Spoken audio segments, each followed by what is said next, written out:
రెడ్డి గారిని పట్టుకొని జీవన్ రెడ్డి గారు మీరు పోటీ చేయాలి కేసీఆర్ కు వ్యతిరేకంగా అంటే జీవన్ రెడ్డి గారు బేరం మాట్లాడుకున్నాడు అన్నాడు.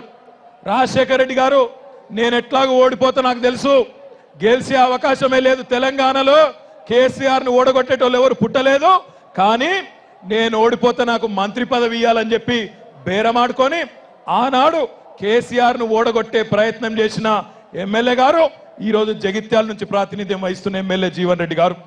ఎప్పుడైతే 99లో తిరిగి చంద్రబాబు నాయుడు గారు ముఖ్యమంత్రిగా బాధ్యత చేపట్టిన తదుపరి కేసీఆర్ మంత్రివర్గంలో తీసుకోలేకపోవడం జరిగిందో, ఏ విజయరామారావును మంత్రివర్గంలో చేర్చుకోవడం జరిగిందో అప్పుడు ఆయన ఏదైతుందో తెలంగాణ గుర్తుకొచ్చిందని చెప్పండి.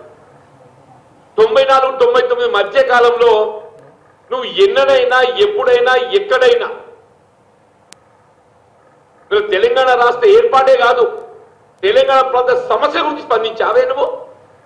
ప్రాంతంలోనే పుట్టి మన ప్రాంతంలో ప్రాజెక్టులు కడతామంటే మన ప్రాంత రైతాంగానికి మన రాష్ట్ర రైతాంగానికి నీళ్లు ఇస్తామంటే ఆ ప్రాజెక్టులకు అడ్డుపడుతున్న కాంగ్రెస్ పార్టీని ఉప్పు పాతర వేస్తేనే తెలంగాణలో బంగారు తెలంగాణ సాధ్యమైతే తప్ప లేకపోతే కాదు. అధికార దర్పంతో అహంకార పూరితంగా ఆయన మాట్లాడడం చూస్తుంటే అహంకార పూరితంగా కాంగ్రెస్ పార్టీని ఉప్పు పాత్ర పెట్టాలంట.